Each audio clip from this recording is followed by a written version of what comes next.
হেফাজতে ইসলাম কেন হিজবুত তৌহিদের বিরুদ্ধে নিষেধাজ্ঞার দাবি তুলতেছে এবং সারা দেশে জনগণের মাঝে বিভিন্ন উস্কানিমূলক কথা বলে অপতৎপরতা চালু করে জনগণকে উস্কে দেওয়ার চেষ্টা করতেছেন, সেটার কারণটি আসলে কি অনেকে মনে করেন।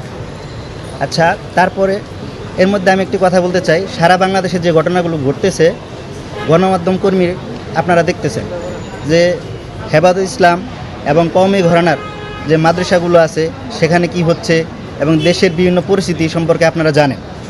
তাদের বিরুদ্ধে বেশ কিছু অভিযোগ প্রচলিত সময়ে আমরা দেখতেছি। সেটা হচ্ছে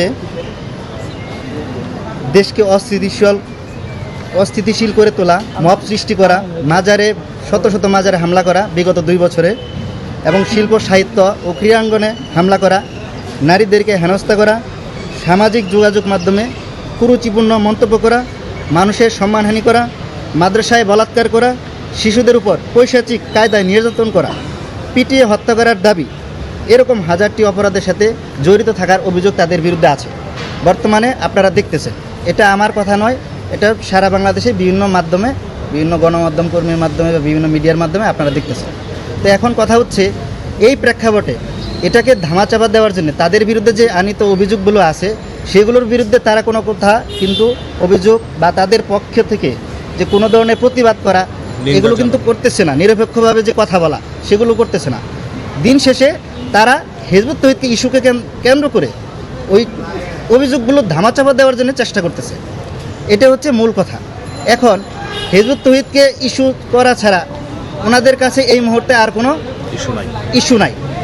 ঠিক আছে, আরেকটি কথা হচ্ছে ওনাদের যে স্বার্থ, এখানে দেখেন 9টি দফা আমার এখানে আছে। 9টি দফার মধ্যে দেশের স্বার্থে, জনগণের স্বার্থে, কল্যাণের স্বার্থে আপনারা পড়ে দেখবেন, আপনাদের প্রত্যেকের কাছে অনলাইনে বা বিভিন্ন মাধ্যমে এই দাবিগুলো আছে।